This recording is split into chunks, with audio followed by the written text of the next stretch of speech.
What if the only thing standing between you and the life you want is you? This audiobook reveals the 20 life-altering lessons that separate the stuck from the unstoppable. No fluff, just truth. If you're ready to rise, rebuild, and reclaim your power, your time is now. Chapter 1. The Power of Responsibility. There comes a moment in every person's life when they must make a choice, not about career paths, relationships, or goals, but something much deeper.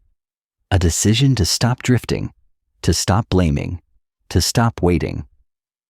That moment is when you choose to take full and complete responsibility for your life. It doesn't sound glamorous. It won't earn applause. In fact, it might feel like the heaviest weight you've ever picked up. But paradoxically, it's also the moment you begin to feel lighter. Because the truth is, when you take ownership of your life, you also take back your power.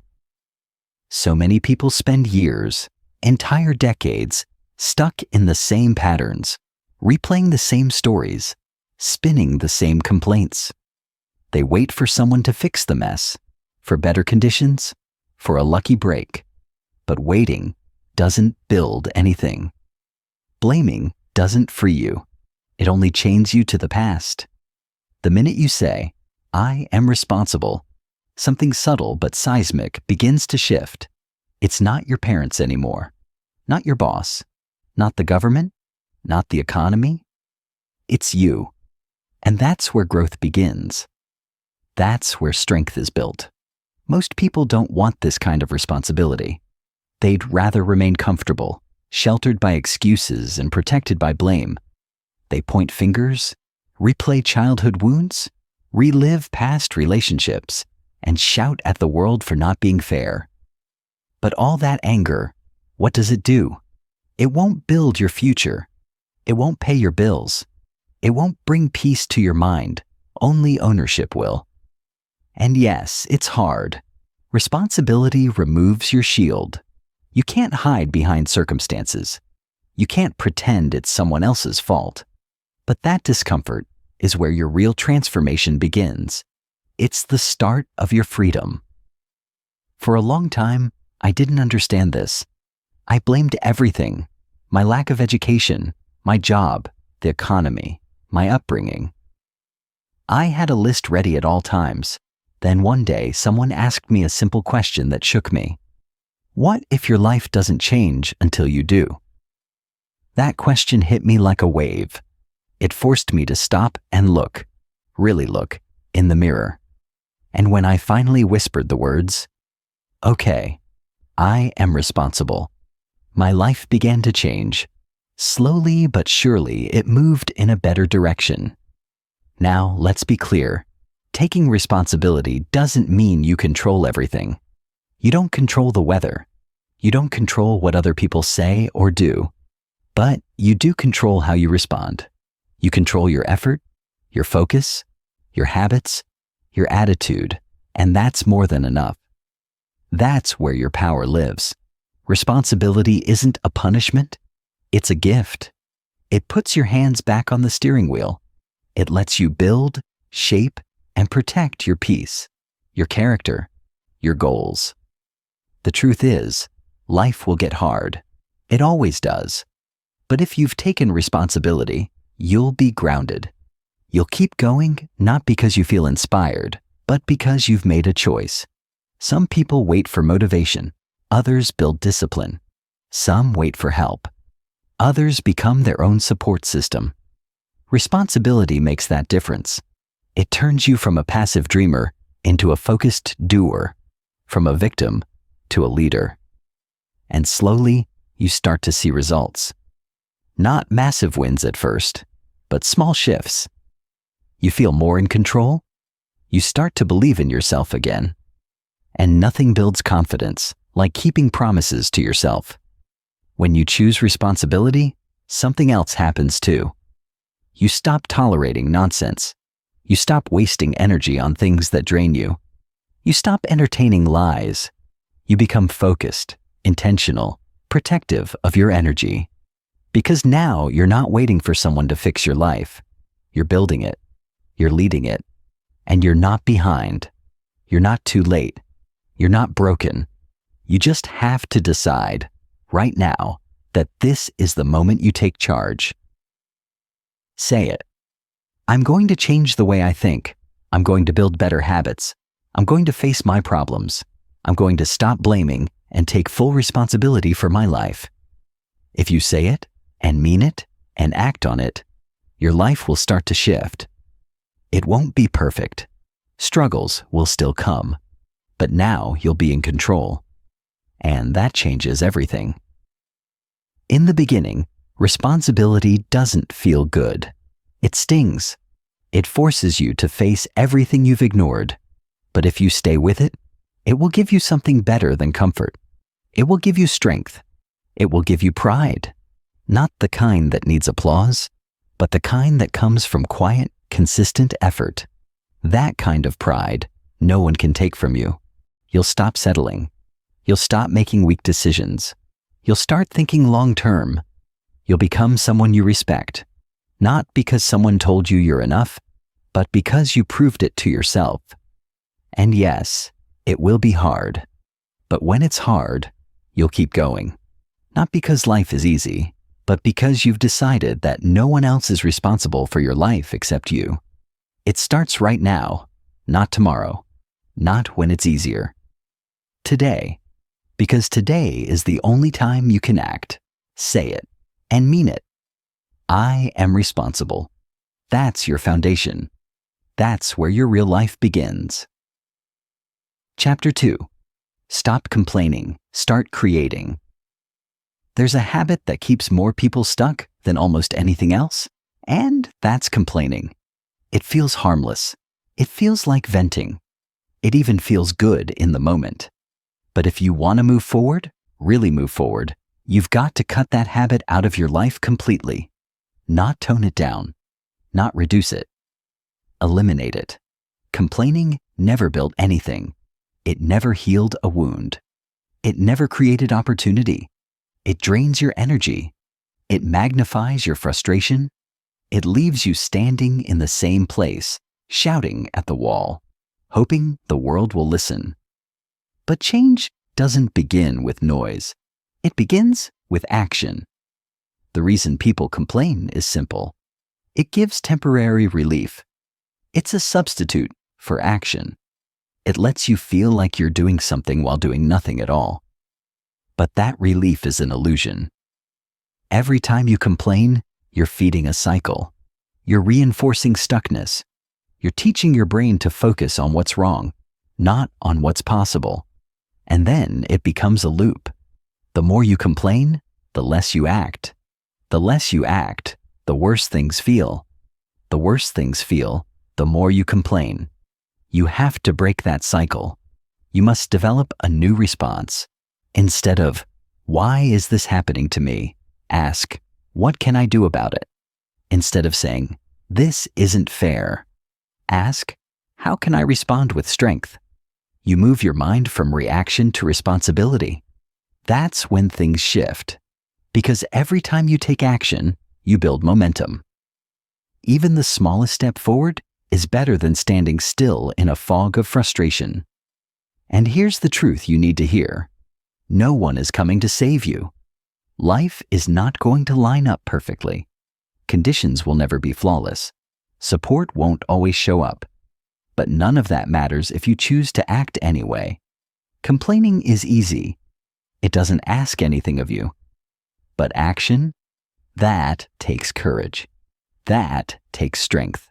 That takes the willingness to do what others avoid. You start showing up differently. You start building. You begin to feel alive, not because your life is perfect, but because you've taken control of what you can control. Some people will never move forward because they're addicted to talking about what's wrong. They'll go years replaying the same problem, but never pick up a book, never confront a habit, never shift their mindset. But not you. If you're tired of that loop, of repeating stories without changing the ending, then today is the day you stop talking and start doing. It starts with one move, one honest look in the mirror, One commitment to shift the energy from blame to building. You don't need a huge leap. You don't need a full reinvention. You just need one decision. You don't need to feel ready. You need to act. And then the readiness comes. No more saying, "I'm too tired." Take care of your energy. No more saying, "I don't know how." Start learning. No more saying, "It's too hard." Get stronger. That's how people grow. That's how people win. You're not weak. You're not behind. You're not broken. You just haven't made the full decision to act, consistently, intentionally, and with courage. When you do, everything starts to shift. Chapter 3. Choose discipline every day. If you have big goals, dreams that stretch your comfort zone, desires that light your fire, there's one thing you must have: discipline. Not inspiration, not motivation. Discipline. Because motivation fades, emotions waver, life gets in the way, but discipline stays. Discipline is the quiet force that shows up when no one's watching. It's the decision to do the work, especially when you don't feel like it. You don't need more motivation. You need better habits. Discipline is not about punishment. It's not about pushing harder for the sake of it. It's about building strength in silence. It's about choosing what matters over what feels good, every single day. Your dreams won't move themselves. They won't knock on your door. You have to move toward them with clarity, with repetition, with purpose. And that means doing what's necessary, not what's easy. You won't always feel like it. Some days you'll feel tired, others discouraged. But discipline doesn't care how you feel. Discipline shows up regardless. Discipline is waking up early when you'd rather sleep in. It's putting in the reps when you see no progress. It's following through when no one else is clapping. It's training your body and your mind to keep moving forward, even through boredom, setbacks, and doubt. Most people start things. Few finish. Because they treat their goals like wishes, not commitments. Discipline changes that. Discipline gives you structure. Discipline gives you direction. And discipline gives you self-respect. Because when you keep promises to yourself, you start to see yourself differently. You stop doubting. You stop breaking trust with your own reflection. This is how success is built. Not through a single grand act, but through thousands of small ones. Repeated. Relentlessly. When you choose discipline, you choose the long game. And the long game builds something that lasts. Don't wait for the perfect day. Don't wait for the right mood. Choose discipline. Every day. And you'll wake up one morning to realize you've become someone unstoppable. Chapter 4. Mastering your emotions in a world of chaos. To become the person you're capable of being, you must develop the ability to master, not merely manage, your emotions. This is not about suppression or pretending emotions don't exist. Quite the opposite. It means understanding them, owning them, and choosing, deliberately and with clarity, how you respond to them. Life will not wait for your comfort. Chaos doesn't ask for permission. Pressure doesn't knock before entering. In these moments, emotional mastery becomes more than a luxury. It becomes a necessity. It's what separates those who crumble from those who rise. Mastery begins with awareness. If you do not notice the triggers, if you don't study your reactions, if you fail to examine the patterns that pull you down, then your emotions will hijack your life without you even realizing it. They'll make your decisions for you. They'll guide your mouth before your mind has a chance to weigh in. And in the space of one impulsive moment, you can destroy something it took years to build. We've all seen it. Someone explodes in anger and can't take the words back. Someone drowns in fear and doesn't take the step that could have changed their future. Someone caves under stress and makes a weak decision that derails their progress. These are not rare exceptions. They're the norm for those who never train their emotional responses. And if you want to lead, If you want to create, if you want to be trusted, respected, and powerful in a grounded way, then you cannot afford to live in reactivity. You must become a calm force in a loud world. You must be steady when the noise rises. You must be able to pause, assess, and choose, especially when others are panicking. That pause is everything. That pause is your weapon. That pause can save your career, your relationship, your future. Emotional mastery does not mean becoming emotionless. It means owning your emotional state without letting it own you. You don't silence the feeling. You investigate it. You acknowledge its message, but decide if it deserves the steering wheel. You give yourself the space to feel without letting the feeling become your identity. This is not easy. It takes patience, repetition, and deep reflection. It requires becoming your own emotional observer, stepping outside the rush of the moment and asking yourself, what am I really feeling here? What do I usually do in moments like this? And what's the stronger response I could choose now? These small questions redirect your path. They keep you from saying the thing you'll regret. They keep you from backing down when you should push forward. They allow you to operate from clarity, not confusion. When you master your emotions, you gain time, energy, and credibility. You're not exhausted from spiraling in overthinking. You're not caught in damage control after another emotional misstep. You're not stuck picking up the pieces of another impulsive reaction. Instead, you're focused. You're centered. You're clear. You make decisions from a stable place, and people feel that. They trust it. They lean on it. And that trust is not built on charisma. It's built on consistency. Mastering your emotions is how you build that kind of consistency. You stop overreacting. You stop personalizing every comment. You stop creating storms where there are only clouds. You respond with strength, with patience, with presence. Let's be honest. Life is not a smooth road. There will be betrayal, loss, failure, pressure, disappointment. If every one of those moments throws you off your center, you'll always be recovering, always patching holes in your foundation, never building anything meaningful. But when you choose to stay calm, to breathe deeply, to ground yourself when everything feels like it's spinning, you gain a kind of inner power that few ever reach. That steadiness becomes your superpower. It becomes your leadership. And leadership is not just about titles. It's about how you handle pressure. People don't follow your words. They follow your energy, your example, your calm in the fire. And let's be clear, this calm doesn't come naturally. You must build it.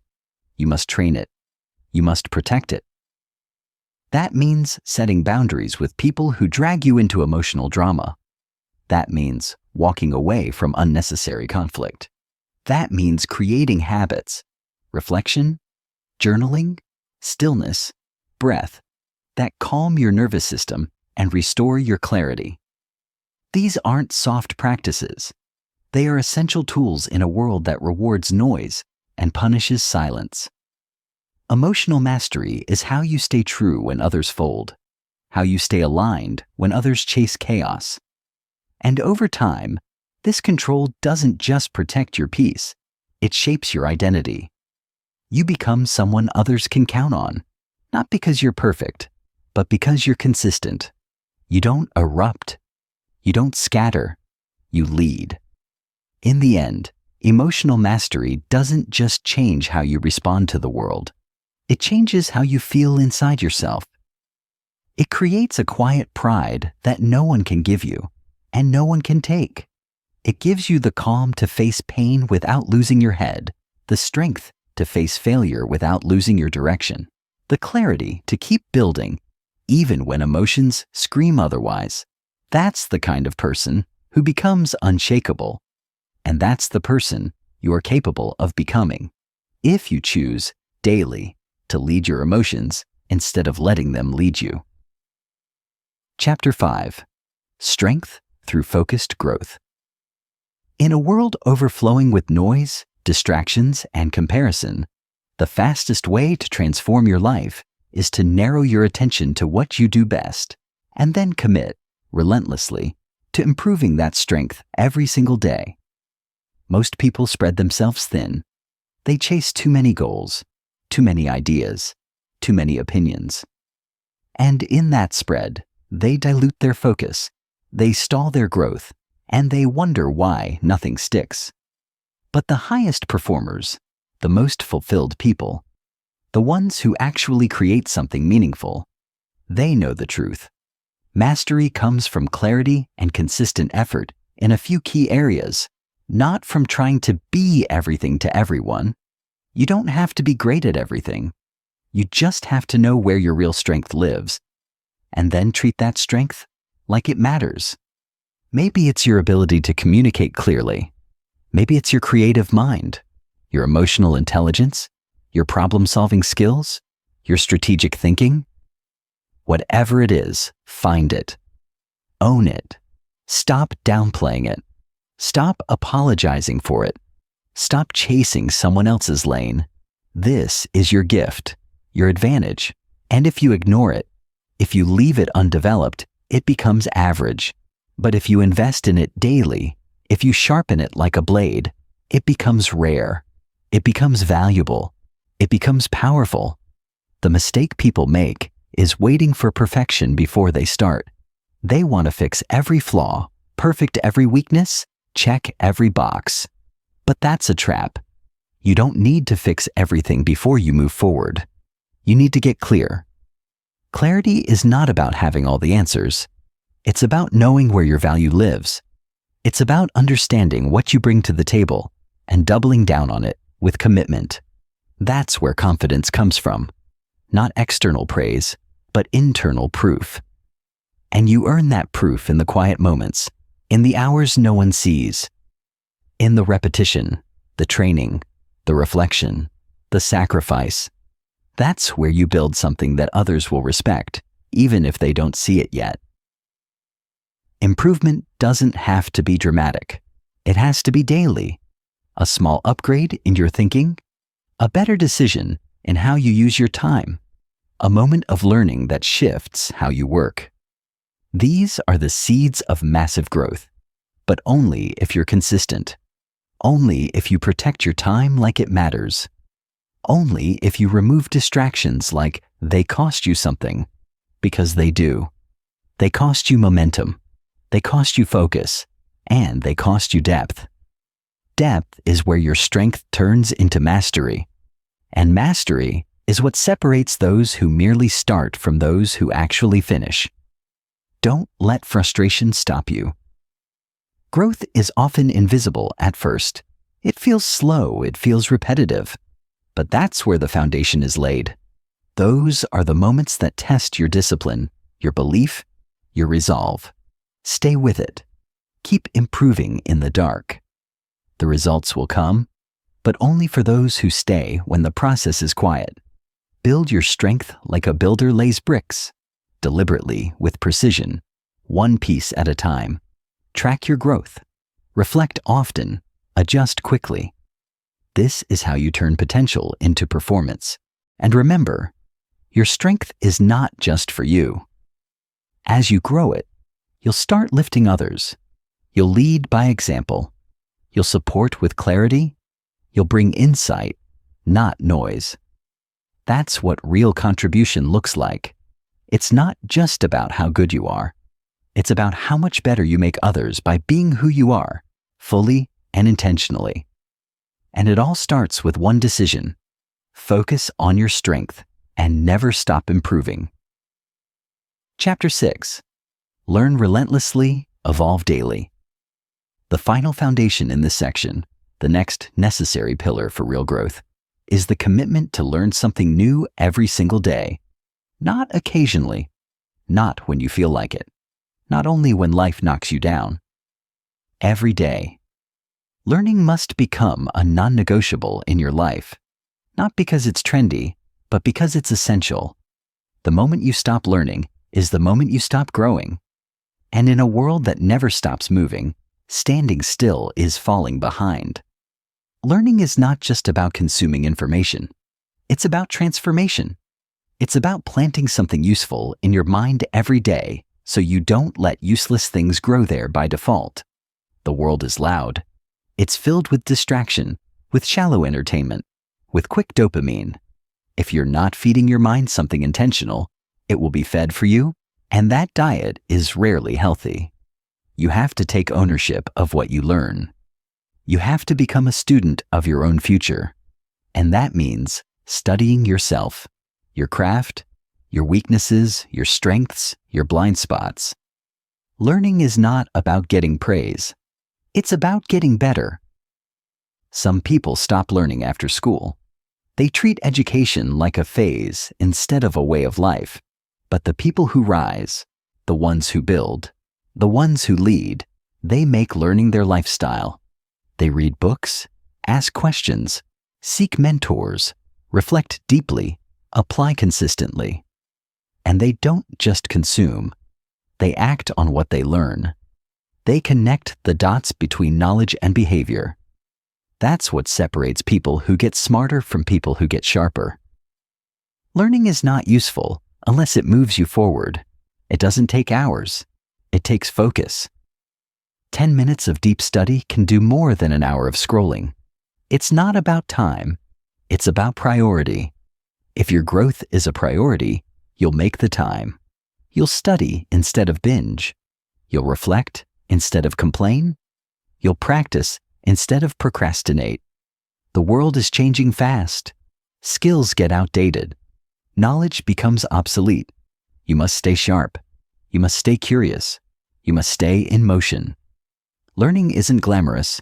It's often quiet, solitary, slow, but it pays off in clarity, confidence, capability. You become someone who sees patterns, who solves faster, who adapts better. And the best part, you don't need permission. You don't need credentials. The classroom is everywhere, in books, in conversations, in mistakes, in moments of stillness. Life teaches constantly. The only question is, are you listening? Make learning a daily rhythm.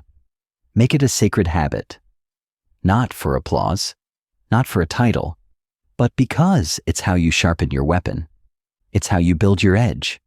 It's how you evolve, day by day, layer by layer, into the person your future needs you to be.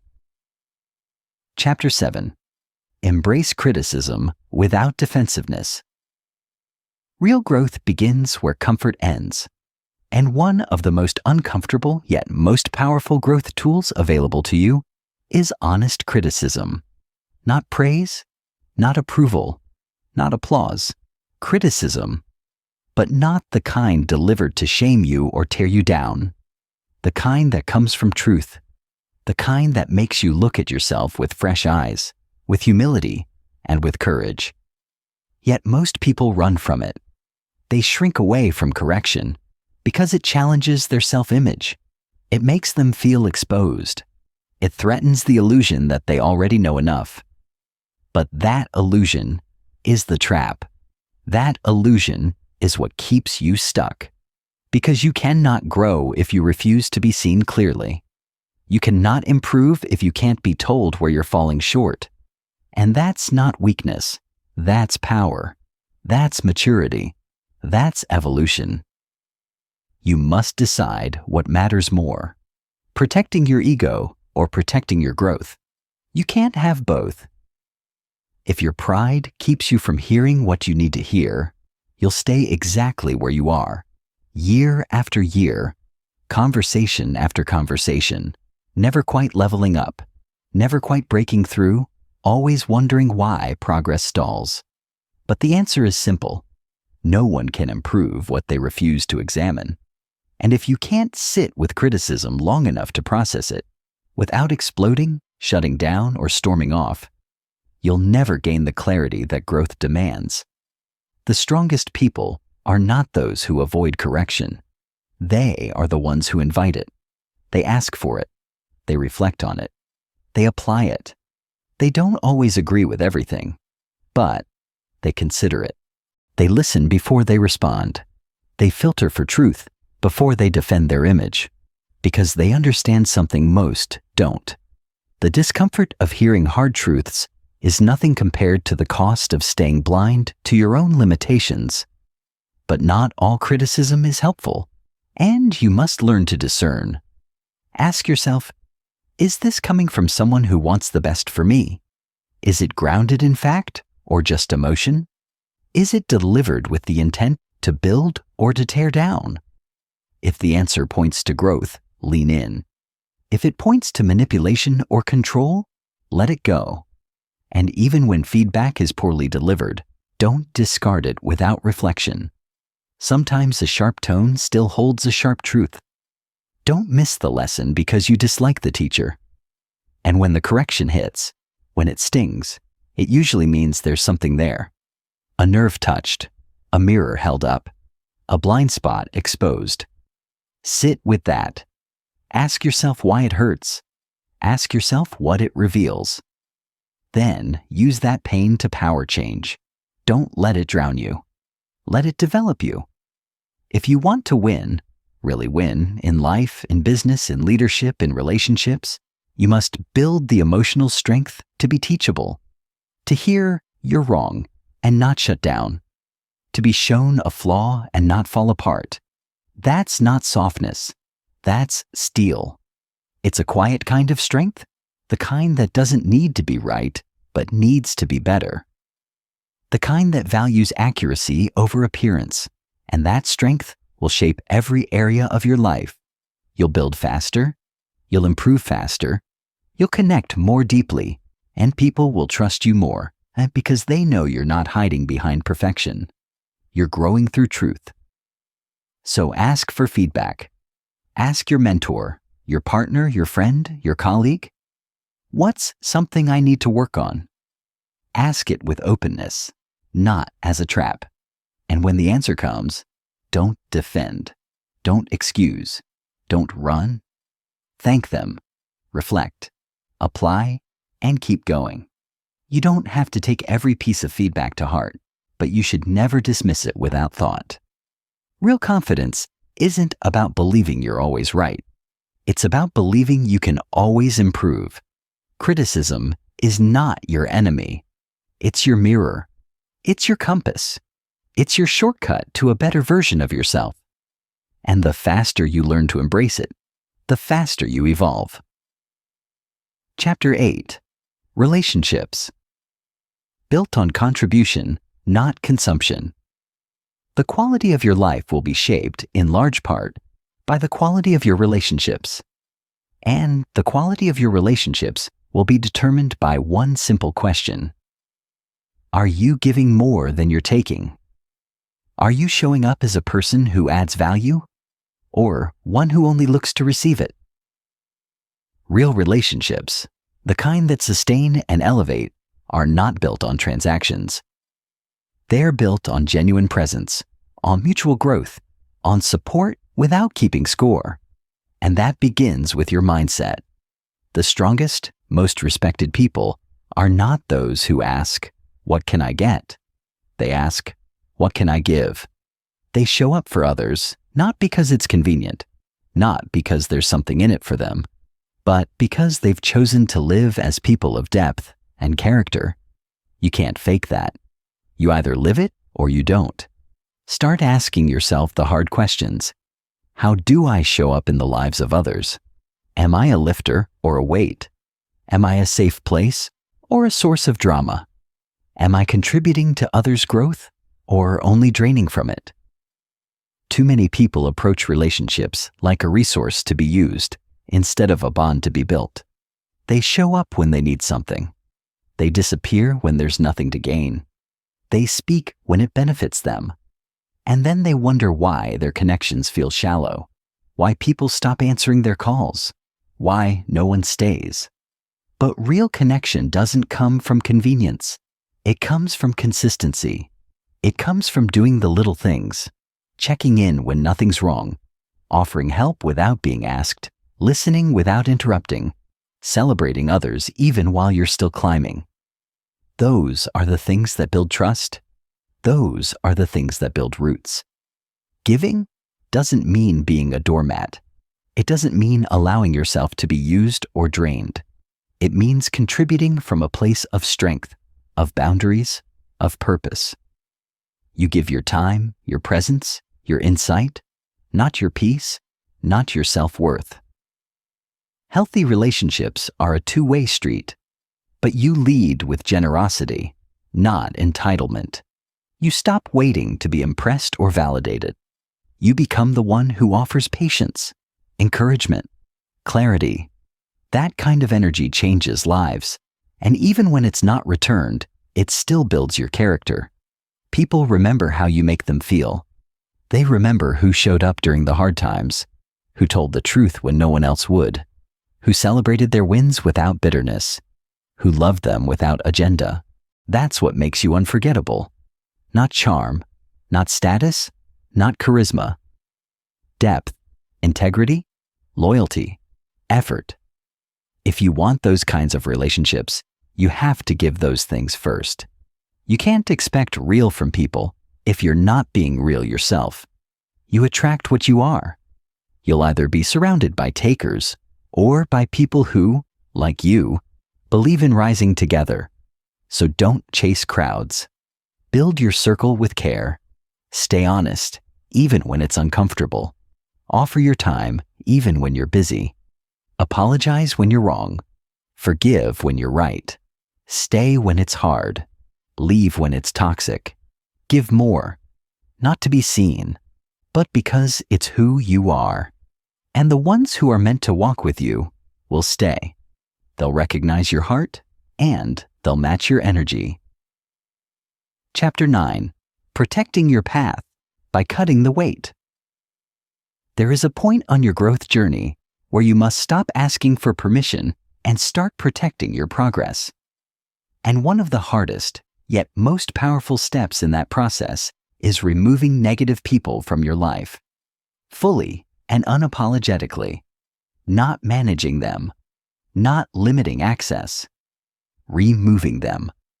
Because there are people, sometimes close, sometimes familiar, whose presence in your life is costing you more than you realize. They don't have to scream their negativity. Sometimes they smile while planting seeds of doubt. Sometimes they laugh at your goals under the guise of jokes. Sometimes they withhold support the moment you start to rise. And slowly, subtly, they drain your belief. They dilute your standards. They distort your clarity until you don't even recognize the version of yourself that accepted their presence for so long. You must become ruthlessly protective of your environment, not because you're bitter, but because you're focused. Growth demands clarity. Peace demands space. Purpose demands energy. And negative people chip away at all three. You don't owe access to those who disrespect your vision. You don't owe time to those who sabotage your momentum. You don't owe explanations to those who would never give the same to you. Walking away doesn't make you cold. It makes you clear. And clarity is what fuels every breakthrough. You'll never rise while carrying what's trying to pull you down. And guilt is not a good enough reason to stay small. History is not a good enough excuse to stay stuck.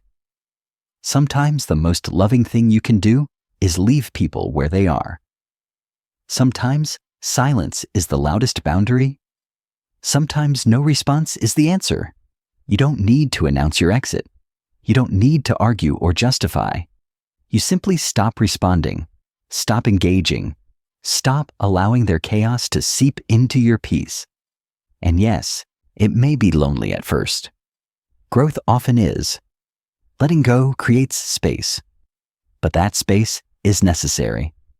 That silence is healing. That distance is where new strength enters. And in time, you'll find that the right people begin to fill it. People who see your worth, who support your evolution, who challenge you to rise. But first, you must make the decision. You must stop reopening doors that lead back to confusion. Stop entertaining conversations that leave you drained. Stop making room for energy that dishonors your values. You don't need 100 people. You need the right few, and you'll never meet them if you're still holding space for the wrong ones. Protect your future, guard your circle, and remember, your peace is not a luxury. It's your foundation, and nothing, no relationship, no opinion, no history is worth trading it away.